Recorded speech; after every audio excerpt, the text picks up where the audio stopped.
Hi friends, எல்லாருக்கும் வணக்கம். பரட்டை பத்த வச்சுட்டே பரட்டை அப்படின்ற மாதிரி தான் இருக்கு ஸ்ரீரஞ்சனி வருகையால. உள்ள இருக்கிற எல்லாரோடைய கேமையும் உடைச்சி உள்ள இருக்கிற ஒருத்தரை மட்டும் டார்கெட் பண்ணி பேசாம எல்லார் பத்தியும் பேசி புட்டு புட்டு வச்சு பாருக்கான கேமை பத்தி பேசியிருக்காங்க, சாண்ட்ரா பத்தி பேசியிருக்காங்க, அரோரா பத்தி பேசியிருக்காங்க, ஏன் வீட்டில் உள்ளவங்க எல்லார் பத்தியும் பேசியிருக்காங்க. அதுல தப்பிச்ச ரெண்டு பெர்சன் யாருன்னு பாத்தீங்கன்னா, ஒன்னு கானா வினோத், இன்னொன்னு பாத்தீங்கன்னா கனி. இவங்க ரெண்டு பேரை பத்தி தான் புகழ்ந்து பேசியிருக்காங்க.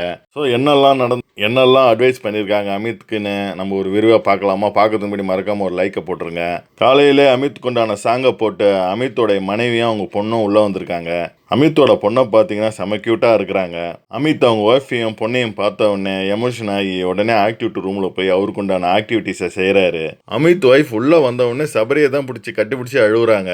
எனக்கு தெரிஞ்சு இவங்க ரெண்டு பேரும் ஆல்ரெடி ஃப்ரெண்ட்ஸாக இருப்பாங்கன்னு நான் நினைக்கிறேன். ஏன்னா இவங்க பழகிற விதத்தை பார்த்தா ஏற்கனவே பழகின மாதிரி தெரியுது. ஸ்ரீரஞ்சனி அடுத்து வினோத்தையும் கட்டி பிடிச்சி பேசுகிறாங்க. வினோத் அழகாக ஒரு மைசூர் பாக்கை எடுத்து ஸ்ரீரஞ்சனியோட குழந்தைக்கு கொடுக்குறாரு. அப்போ ஸ்ரீரஞ்சனி வினோத்தோட கையை பிடிச்சி தேங்க்யூ ஸோ மச். அமித்துக்கு சின்ன வயசுல இருந்து யாருமே க்ளோஸான ஃப்ரெண்டு கிடையாது. எனக்கு பாத்தீங்கன்னா எக்கச்சக்க ஃப்ரெண்டு இருக்கிறாங்க. எனக்கு அவருக்கு பாத்தீங்கன்னா அவ்வளவு சீக்கிரம் ஃப்ரெண்டே அமையாது. ஆனா இந்த பிக் பாஸ் வீட்டுக்குள்ள நீங்க அவருக்கு நல்ல ஃப்ரெண்டா அமைஞ்சிருக்கீங்க. இந்த ரெண்டு ஃப்ரெண்ட்ஷிப்பையும் பார்க்கறதுக்கு ரொம்ப நல்லா இருக்கு. நான் உங்க ரெண்டு பேரையும் ரொம்ப லாயலான ஃப்ரெண்டா நான் பாக்குறேன் அப்படின்னு சொல்லிட்டு கானா வினோத் கையை பிடிச்சி அழுகுறாங்க. இதை கேட்டவன வினோத்துக்கு பயங்கரமா அழுக வந்துடும். இப்பதான் கொஞ்ச நேரத்துக்கு முன்னாடி நான் அவர்கிட்ட பயங்கரமா சண்டை போட்டேன். என்ன பிரச்சனை இருக்குன்னு பாத்தீங்கன்னா அந்த பூரி சண்டை மாட்டுரு. கானா வினோத் அதை சொல்லிட்டு கண்கலைங்க அப்படியே அமித்தை கட்டி பிடிக்கிறாரு.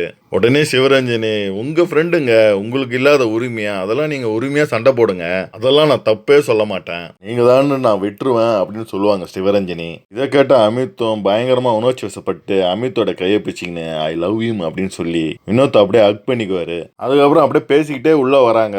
அப்படி அங்க வரக்குள்ள சபரி பயங்கரமா கலாய்க்கிறாரு அமித்தை. சிஸ்டர், இவருக்கு பேர் என்ன தெரியுமா வச்சிருக்கோம் நாங்க இங்க? ஆதரவு அமித்னு நாங்க இவருக்கு செல்லமா பேர் வச்சிருக்கோம் அப்படின்னு சொல்லுவார் சபரி. இதை கேட்ட ஸ்ரீரஞ்சனி, தெரிந்தேன் இவர் எப்பவுமே எல்லாருக்குமே ஆதரவு தானே கொடுப்பாரு, கரெக்டா தான் பேர் வச்சிருக்கீங்க, ஆதரவு அமித் வாழ்க, ஆதரவு அமித் வாழ்க அப்படின்னு இவங்க கோஷம் போட ஆரம்பிச்சிருவாங்க. இந்த ஆதரவு இந்த வேர்டு எதற்காக வந்திருக்கும்னு உங்களுக்கு தெரிஞ்சிருக்கும். இவங்க கோஷம் போடும் போதே பார்வதியை இன்டைரக்டா கலைக்கிறாங்க. பார்வதி மேல கோபமா இருக்கிறாங்க அப்படின்ட்டு நல்லாவே புரிஞ்சுக்க முடியுது. உள்ள வர ஃபேமிலி எல்லாம் பார்வதியை போட்டு அடிக்கிறாங்க. உள்ள இருக்கிறவங்க அடிக்கிறாங்கன்ட்டா வெளியே பாத்தீங்கன்னா இதை வச்சு பயங்கரமா பார்வதி அடிச்சு தள்ளின்னு இருக்கிறாங்க. பார்வதி அடிச்சா ப்ரமோல வருவோம் போல இருக்கே அப்படின்ட்டு உள்ள போறவங்களாம் நினைச்சு பார்வதியே அடிக்கிறாங்க. பார்வதி அம்மாக்காக பார்வதி மட்டும் வெயிட் பண்ணல, தமிழ்நாடே வெயிட் பண்ணுது. அந்த ஒரு நாள் வரும்போது பார்வதியை செம்மையா வச்சு அடிப்பாங்க எல்லாரும். அடுத்து அமித்தோட பொண்ணு உள்ள இருக்கிற கண்டஸ்டன்ட்டுக்கு அழகா எல்லாருக்கும் ஒரு பேர் வச்சிருக்கு. என்னன்னா டேர் திவ்யா, ஷாக் சபரி, கனிக்கு கைண்ட் கனி, ஸ்டைலிஷ் சாண்ட்ரா. இந்த பேர்லாம் எப்படி பார்த்துருக்காங்கன்னா அவங்களுடைய பேருக்கு தகுந்த மாதிரி இனிஷியலை மட்டும் எடுத்து அதுக்கு தகுந்த ஆங்கில வேடா அவங்க சொல்லியிருக்காங்க. Victory Vinod, vibrant Vikram, king Kamaruddin, awesome Arora, sincere Subiksha, playful Paru, கடைசியில் அவங்க அப்பாவை அமேசிங் அமித் அப்படின்ட்டு செல்லமா கூப்பிடுவாங்க வேதா. உடனே சபரியா இல்ல அவங்க அப்பாவோட பேர் என்ன தெரியுமா? ஆதரவு அமித்னு கலாய்க்கிறாங்க. அடுத்து பார்த்தீங்கன்னா அமித்தோட ஒய்ஃப் விக்ரம் கிட்ட போய் பேசுறாங்க. நானும் அனிதாவும் ரொம்ப ஃப்ரெண்ட்ஸ் அப்படின்னு சொல்றாங்க. விக்ரமோட மனைவி பேர் அனிதாவா இருக்குன்னு நான் நினைக்கிறேன். ஸோ வெளியே அமித்தோட ஒய்ஃப் விக்ரமோட ஒய்ஃபும் ஃப்ரெண்டுன்னு நான் நினைக்கிறேன். அடுத்து அமித்தோட ஒய்ஃப் உள்ள இருக்கிறவங்களை எல்லாருமே உட்கார வச்சு அவங்களுக்கு உண்டான ரிவ்யூவை கொடுத்தாங்க. ஸோ கரெக்டாக பாசிட்டிவ் கமெண்ட்டா பாசிட்டிவ், நெகட்டிவ் கமெண்ட்டா நெகட்டிவ் அப்படின்ட்டு பாரபட்சம் பார்க்காம சும்மா அள்ளி தெளிச்சு விட்டுருக்காங்க ரிவ்யூவை. சும்மா ராக்கெட் ஸ்பீட்ல அவங்க ரிவ்யூவை சொன்னாங்க பாருங்க. அப்பா, அவங்களுக்கு பிடிச்சவங்க பிடிக்காதவங்கன்ட்டு கரெக்டான ரிவ்யூவை கொடுத்துக்கிறாங்க. ஃபர்ஸ்ட் சபரி என்ன சொல்லியிருக்காங்கன்னா, அவன் எல்லாருக்கிட்டையும் நல்லவன் மாதிரி நடிக்கிறான், அவனுடைய சுயரூபத்தை இன்னும் காட்டல அப்படி அப்படின்னு எல்லாருமே சொன்னீங்க. அவனை பத்தி எனக்கு தெரியும், அவன் ஒரு ஸ்வீட் ஆர்ட், அவனோட நல்ல பெர்சன், நிஜமாவே அவன் ஒரு நல்ல பையன், நீ இன்னும் இறங்கி நல்லா விளையாடு அப்படின்னு சபரி கிட்ட சொல்லுவாங்க. அடுத்து அரோராவை பார்த்து, நீ ஒரு சர்ப்ரைஸ் பேக்கேஜுமா, கேமை சூப்பரா விளையாடுற அப்படின்னு சொல்லியிருப்பாங்க. அடுத்து சுபிக்ஷாவை பார்த்து, இந்த சின்ன வயசுலயே உங்க கம்யூனிட்டியை ரெப்ரசன்ட் பண்ணி நீ நல்லா விளையாடுறமா, அந்த ஜூஸ் டாஸ்க்ல நீ சூப்பரா விளையாண்ட அப்படின்னு சொல்லியிருப்பாங்க.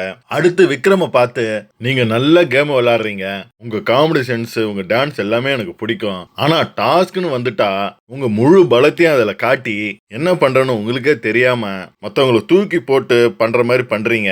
அதை கொஞ்சம் கம்மி பண்ணீங்க அப்படின்னு சொல்லுவாங்க விக்கல்ஸுக்கு. திவ்யாவுக்கு என்ன சொல்லுவாங்கன்னா, உங்களுடைய தலைமுடிக்கு நான் ஒரு பெரிய ஃபேன். அதுக்கப்புறம் நீங்க ஒரு பவுண்டரி ஒன்று செட் பண்ணி வச்சிருப்பீங்க, ஆண் பெண்ணுன்ட்டு. அந்த பவுண்டரியை நீங்க தாண்டவே மாட்டீங்க. அது எனக்கு ரொம்ப பிடிச்சிருக்குமா. அடுத்து பாத்தீங்கன்னா கனியை பத்தி பெருமையா பேசுவாங்க. கனி நீங்க சூப்பர் ஆசம், நீங்க ரொம்ப கைனஸா இருக்கிறீங்க, அதனாலே உங்களுக்கு கைனஸ் கனின்னு பேர் வச்சாச்சு. நான் கூட நினைச்சேன் விஜயோட அக்கான்றப்போ விஜய் எவ்வளவு கால்குலேட்டிவா இருப்பாங்க, அப்ப அவங்க அக்கா அதோட சூப்பரா இருப்பாங்களே அப்படின்னு நான் நினைச்சேன். ஆனா நீங்களோ கால்குலேஷனோட சேர்ந்து உங்களுடைய கைனஸையும் நீங்க வச்சுக்கிட்டீங்க. கேம்லாம் சும்மா பூந்து கலக்குறீங்க அப்படின்னு சொல்லியிருப்பாங்க. அடுத்து பாத்தீங்கன்னா அங்க பார்வதி இருப்பாங்க. நீங்களா, நான் உங்ககிட்ட லாஸ்டா பேசுறேன் அப்படின்னு சொல்லிட்டு கமருதீன் பக்கம் போயிடுவாங்க. கமருதீனை பார்த்து சூப்பர் அட்வைஸ் ஒன்று கொடுப்பாங்க. கமருதீன், உங்ககிட்ட ஒரு ஸ்பார்க் இருக்கு, நீங்க கேம்ல டிஸ்ட்ராக்ட் ஆகி அந்த ஸ்பார்க்கை நீங்க கெடுத்துக்காதீங்க. நீங்க தைரியமா முடிவு எடுங்க, தேவையில்லாம எதை பத்தியும் யோசிக்காதீங்க. உங்களுக்கு ஒரு அக்கா மாதிரி நான் அட்வைஸ் பண்றேன், நீங்க தனியா நின்னு ஜெயிச்சு ஆடுங்க. நீங்க பாத்தீங்கன்னா உங்களை புகழ்ந்து பேசுவாங்க, சாம் கியூட்டுன்னு. நாளைக்கு கேம் முடிஞ்சவனே அதெல்லாம் ஒன்றும் சொல்ல மாட்டாங்க, பாதியிலே அறுத்து விட்டு போயிடுவாங்க. உங்க முடிவை ஸ்ட்ராங்கா எடுங்க அப்படின்னு சொல்லுவாங்க கமருதீனுக்கு. அடுத்து வினோத்தை பார்த்து அமித்துக்கு ஒரு கோல்டான ஃப்ரெண்டு. அடுத்து பாத்தீங்கன்னா சாண்ட்ராவை, நீங்க உள்ள வரக்குள்ள பயங்கர ஃபயரா வந்தீங்க, இப்ப பாத்தீங்கன்னா சுத்தமா டல் ஆயிட்டீங்க, கேமே விளையாடுறது இல்ல. சோ அதை கொஞ்சம் பாத்துக்குங்க. நீங்க பிரஜனோட ஷர்ட்டை வச்சுக்கிறீங்களா, அதை நான் தூக்கின்னு ஓட போறேன். நான் பிரஜன்கிட்ட போன் பண்ணி சொல்லியிருந்தேன், இப்போ நானே அதை தூக்கிட்டு ஓட போறேன். அந்த ஷர்ட்டை வச்சுக்கின்னு நீங்க கவலைப்படுறத என்னால பார்க்க முடியல, ஒழுங்கா கேம்ல கான்சென்ட்ரேட் பண்ணுங்க அப்படின்னு சொல்லுவாங்க. இப்படியே எல்லாரையும் சொல்லி முடிச்சிட்டேன் அப்படின்னு நினைச்சுக்கிட்டு கானா வினோத் பாட்டு பாடலாம்னு சொல்லக்குள்ள உடனே பாரு என்ன மறந்துட்டீங்களே பாத்தீங்களா அப்படின்னு சொல்லுவாங்க. உடனே ஸ்ரீரஞ்சினி, ஆமா பார்வை மறக்கிறது நல்லது அப்படின்னு வந்து கமெண்ட் அடிப்பாங்க. கடைசியா பார்வதி கிட்ட என்ன சொல்றாங்கன்னா, நீ கேமுக்காக என்ன வேணாலும் பண்ணலான்னு பண்றிய, அதை தயவு செய்து நீ பண்ணாத. உனக்குன்னு ஒரு நேச்சர் இருக்கு, உனக்குன்னு ஒரு விஷயம் இருக்கு, அந்த பேரெல்லாம் நீ கெட்ட பேர் ஏற்படுத்திக்காத. உனக்கு பிடிச்சதை நீ பண்ற, அதுக்காக என்ன வேணாலும் பண்றேன் அப்படின்னு சொல்ற பேரு, அதை நீ கண்டிப்பா பண்ணாத.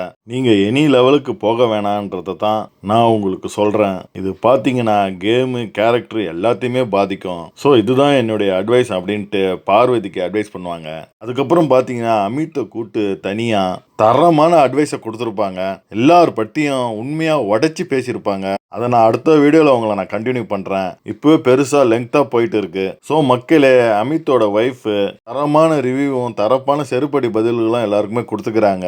அதை பற்றி நீங்கள் என்ன நினைக்கிறீங்கன்னு மறக்காமல் கமெண்ட்டில் கமெண்ட் பண்ணுங்கள். நான் உங்களை அடுத்த வீடியோவில் சந்திக்கிறேன். பாய்.